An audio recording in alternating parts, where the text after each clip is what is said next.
এবার সরকারি কর্মকর্তাদের বিদেশ ভ্রমণে আবারও কড়াকড়ি। সরকারি কর্মকর্তাদের বিদেশ ভ্রমণ নিয়ে নতুন নির্দেশনা জারি করেছে সরকার। নতুন এ যে নির্দেশনায় সরকারি কর্মকর্তাদের বিদেশ ভ্রমণ নিরুৎসাহিত করা হয়েছে।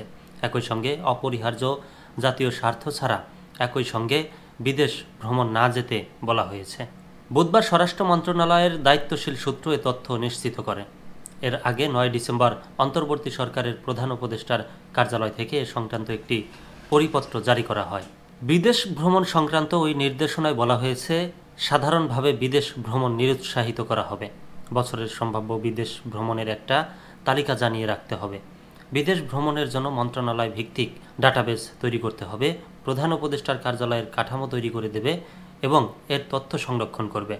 সকল স্তরের সরকারি কর্মকর্তারা একাধারে বিদেশ ভ্রমণ পরিহার করবেন। মন্ত্রণালয়ের দায়িত্বপ্রাপ্ত উপদেষ্টা ও সচিব একসঙ্গে বিদেশ ভ্রমণ সাধারণভাবে পরিহার করবেন। তবে জাতীয় স্বার্থে অনুরূপ ভ্রমণ একান্ত অপরিহার্য হলে তেমন অপরিহার্য বিষয় সুনির্দিষ্টভাবে উল্লেখ করতে হবে। মন্ত্রণালয়ের সচিব ও অধীনস্থ অধিদপ্তর বা সংস্থা প্রধানগণ একান্ত অপরিহার্য জাতীয় স্বার্থ ব্যতিরেকে একসঙ্গে বিদেশ ভ্রমণে যাবেন না।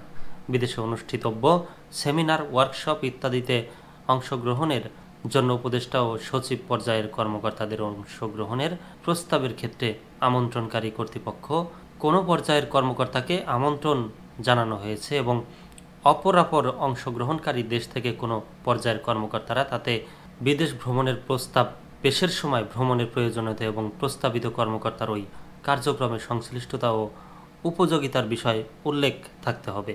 কেনাকাটা, প্রি শিপমেন্ট ইন্সপেকশন কিংবা ফ্যাক্টরি অ্যাকসেপ্টেন্স টেন্ট ইত্যাদির ক্ষেত্রে কেবলমাত্র সংশ্লিষ্ট বিশেষজ্ঞ প্রেরণের বিষয় বিবেচনা করতে হবে। সরকারি অর্থে কম প্রয়োজনীয় ভ্রমণ অবশ্যই পরিহার করতে হবে। সকল স্তরের সরকারি কর্মকর্তা বিদেশে বিনোদন ভ্রমণ পরিহার করবেন।